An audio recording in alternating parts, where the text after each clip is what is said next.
Hello, hello, hello. If you see this face, you know what day it is. It's Therapist Thursday. So glad to be back for another week to have our lovely discussion as a community. Super excited to talk with you guys today. Again, if you're new here, I'm Kiera Johnson. I'm an associate licensed counselor here in Mobile. So I'm a mental health professional in our community. Going on 2.5 years now. And so super excited to start this dialogue with you guys around mental health. And so come on in the room, if you will, like, share, comment, share this information with someone, and so we can dive into this conversation. Of course, if you're watching a replay, drop it in the chat like, hey, I'm going to watch the replay later. Um, but again, thank you guys for joining us for our Therapist Thursday. So this is something that we do every Thursday. You get to enter in your questions, submit your questions on our website at the top of every week, and then I kind of gather those questions, and then we have dialogue around them from a mental health perspective. And so today we have a good topic just to kind of give a refresher. So last week we started this conversation with each other and we just started around, okay, what are some common signs that one may need to consider seeing a therapist or a counselor? So we talked about some of those signs. And so some of that same information is going to sound familiar this week, but we're going to put more context around it. And so today we're talking about, okay, what are some signs that I should be looking for or that I can be looking for to indicate that my child or my teen or children that I'm, responsible for may be challenged with a mental health condition or psychiatric disorder, right? And so this is a very sensitive topic because we're talking about the children, right? The precious, precious children. And so we know how important it is to make sure that we're rearing and training our children in the way that they should go and making sure we provide them with the proper resources so they can be their best selves and, grow up to be these awesome human beings, right?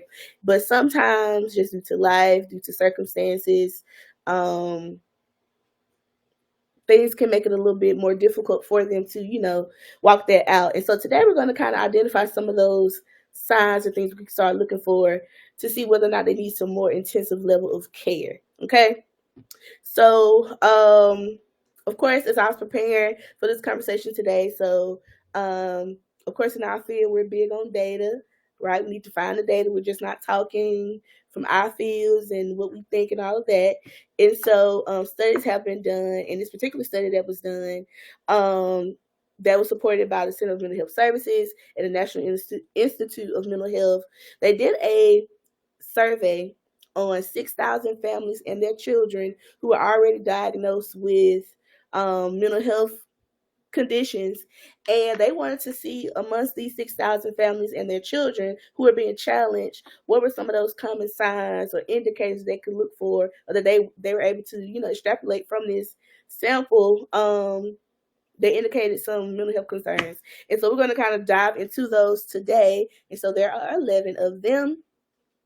And so, and as we continue this discussion, I want you guys to think about these three things. And so, we think about someone who is receiving a diagnosis, they have to meet a certain criteria to, of course, fulfill those requirements of that particular diagnosis. And so, this is usually centered around how long these symptoms have been occurring, so how long they're lasting, how is it impacting functioning, and then how is it affecting other people. And so that's the context in which we're thinking about some of these signs that we're going to discuss today. Okay. And so one of them that we've already kind of shared today was there's a drastic change in personality and behavior, right? And so this is one of those signs that you can kind of start looking for when we're thinking about, is my child having some concerns? And of course, these are children that I'm sure you have a relationship with, whether it's your children, children that you're around, whether they're at church, whether you're an educator, whether you're just a pillar of your community. If you have a relationship with the child, you'll be able to see drastic changes in their demeanor, in their behaviors, in their personality, which will kind of send off those red flags like, hey, this may be something that we need to kind of look into. Okay. The child may be very sad or withdrawn for 2 weeks or more. Remember, we're looking at how long these things are lasting. And so this is not just oh, we had a bad day, or oh, I'm not getting along with mom and I'm not getting my way. And so I'm not going to talk to anybody today because I'm sad. This is not that. This is a very sad, withdrawn child that has been exhibiting this for at least 2 weeks or more, right? Um, Seriously trying to harm themselves. So suicidal ideation, self harm attempts. They may have a plan, have means to kind of harm themselves. These are things to be looking for. There's a sudden, overwhelming fear for no reason, just fearful, racing heart, fast breathing. These are some other signs that we can look for. They're getting into multiple fights. They get into a scuffle. There may be a use of weapons. Um, and they want to cause bodily harm to other people, right? So not only they may be wanting to harm themselves, but they really want to cause harm to other people. That's very concerning, right? Definitely want to look into that. Severe out of control behavior that can hurt themselves or others, right? Not eating, throwing up, purging, using laxatives in order to lose weight. This is kind of speaking to, of course, more eating disorder behavior or disorder eating behaviors. This is something that we need to look into. And I know for our community, you know, my beautiful people, this is one of those things that we really don't talk about a whole lot, or we don't consider it being an issue in our community. But some of us are kind of challenged in this area. So that's one to definitely look out for, because it's something that you won't typically think about, right? Um, Intensive worries and fears that get away of daily activity. So this kind of ties into some of what we talked about last week. But again, how long are these things lasting? How they're impacting functioning, and how's it affecting other people, right? And so you have a difficulty concentrating, staying focused. The child has a tough time staying still, very fidgety, and this behavior is putting them in danger, or they're at risk of not doing as well as they need to do in school, right? And so these behaviors are impairing their functioning. They can't, stay focused. They can't concentrate, and so they can't get their lesson done. And we know that's going to be an issue because they have to get their studies in so they can advance to the next grade level. Okay. For some of our older kids, our adolescents and teens, is their drug use or alcohol. And I know sometimes even these days, we're kind of seeing those things being implemented even younger. And so even our middle schoolers, check with our middle schoolers and our high school students. Okay, are they using the drugs? Are they drinking any alcohol? Are they being exposed to anything that they shouldn't? Especially vaping. Vaping is a huge thing that teens are definitely getting into these days, and so definitely want to look out for that. Are they experiencing any severe mood swings that cause problems in relationships? Right? So we mean like severe mood swings. And so these were the 11 things that they kind of were able to extrapolate from this particular sample of these 6,000 families. And so this got us to thinking, okay, so these are some common signs that we can look for. And so we also need to rule out some other things. Because, of course, we can look at these things and be like, okay, well, is my child having a concern? Do I need to go get my child evaluated, right? And so there's some other things that we need to rule out first before we kind of jump the gun. And if anybody knows me, even as a mental health professional, I'm very delicate when it comes to, of course, diagnosing people, especially children. We want to make sure before we start, identifying them by some of these concerns that it's actually what's going on. Sometimes, of course, diagnosis and kind of identify these things are helpful because it gives us language, it gives us an idea of how we need to start treatment. But of course, we're in this day and age where we all trying to put a label on something. We're using things out of context. Everybody want to have anxiety. Everybody want to have depression. Everybody are narcissists. Everybody's gaslighting. And so I think because we're so exposed to things now, we're trying to self-diagnose a lot of things, and we can be kind of coming off course.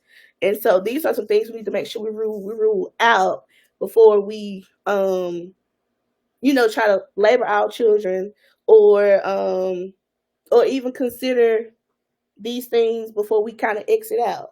That's something else that I'm sure in our community we've seen where in our community mental health has been, stigmatized. And so some of us, gonna step on the toes here.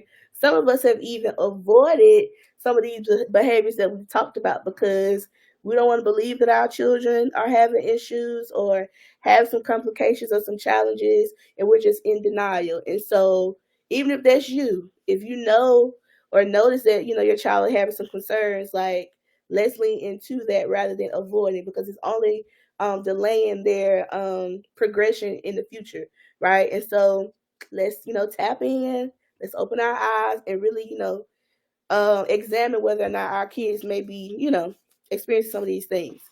And so um those warning signs are going to be separate from just typical moodiness and occasional disruption because we also have to consider development, right?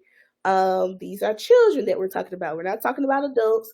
And so at each stage of development, they're going to be going through a different change or transition. And so that's going to come about with some type of resistance that we must consider. And this is something else, even though I don't deal with kids, but I deal with teens in my line of work, and a lot of that parent child relationship is strained because we're not seeing the child at their developmental level. So we have unrealistic expectations of how the child should be performing, right? And so this is not your typical moodiness, occasional disruptive behavior. So maybe a little defiance, aggression, impulsivity.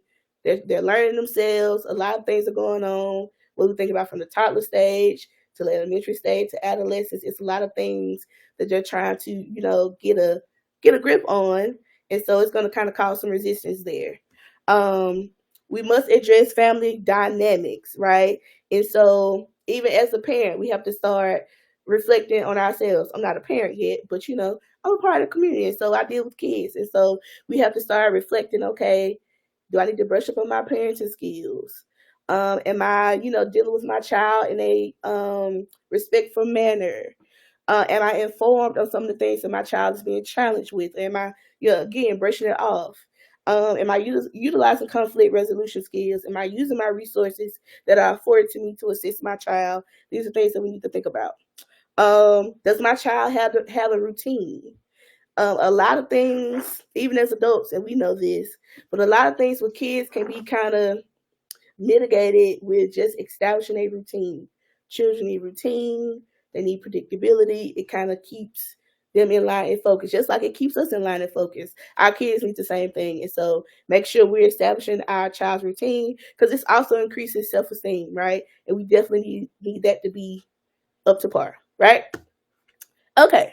Um, and if you have already utilized, resources and interventions in the community, okay, is our child being responsive to those things, right? So we've already kind of identified some issues that the child may be having. We've kind of implemented the resources that we have access to already, and they're still not responding to those things. Then a higher level of care may be needed at that point, right? Um, So, of course, we also want to rule out any other concerns. So, we want to check in with your child's pediatrician. Let's make sure the physical aspects of the child is being, cared for properly. Um, and there are no delays in their development, right? So, this will include language, motor skills, cognitive, any possible disabilities they may be challenged with. We want to make sure we rule those out before considering that they may have a mental health disorder. Because as we know, the mind and body are connected. And so some of the things that your child may be experiencing may be due to a physical concern. So we definitely want to check that out, right? We also want to make sure that you are getting your child their proper screenings and evaluations at those particular levels in which they're supposed to get them. So whether that's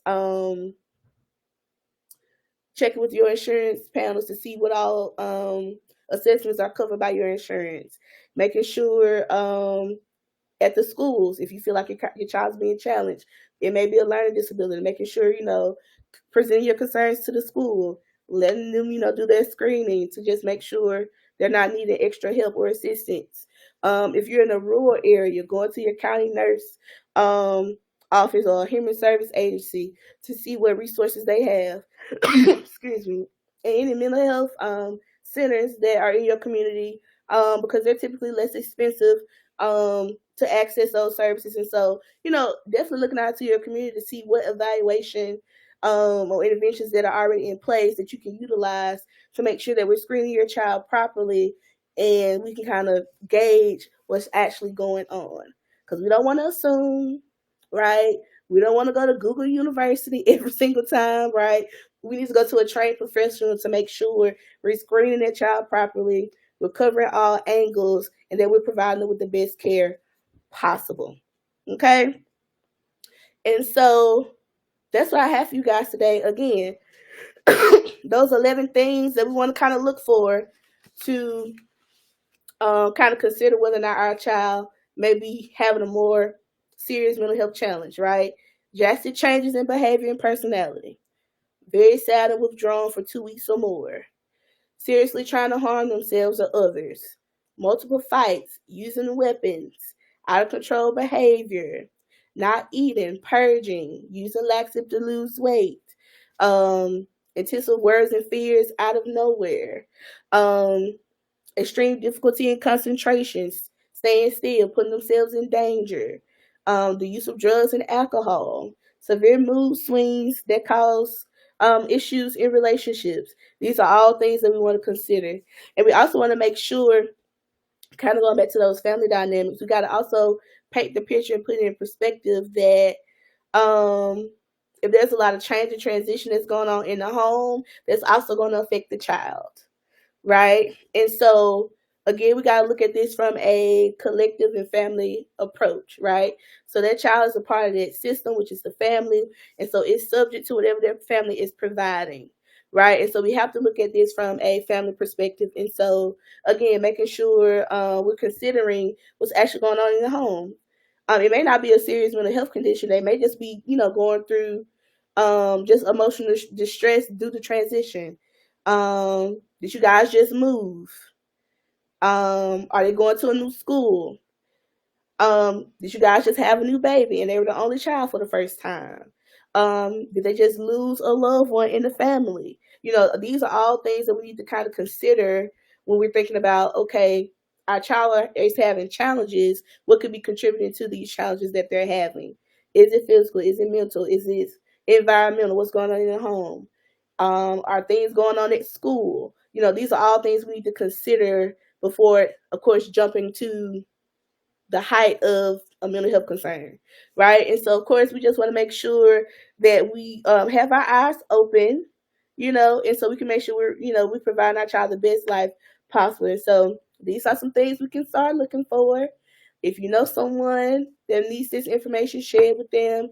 Because again, we want to be a resource to our community, and that's why we love social media. And so we can share this platform with people who may not, are ready for, mental health services, but they can kind of start, engaging with this content. And so they can kind of go back home and do some evaluation about, the state of their kids.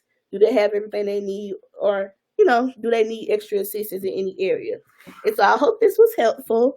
I had a lot of you guys on today, so that was amazing. I hope you guys found this helpful. Again, we're already get up for next week. I already got some questions for next week, which are super exciting. But that doesn't mean don't share your questions. So again, go to our website, thekiajbrand.com.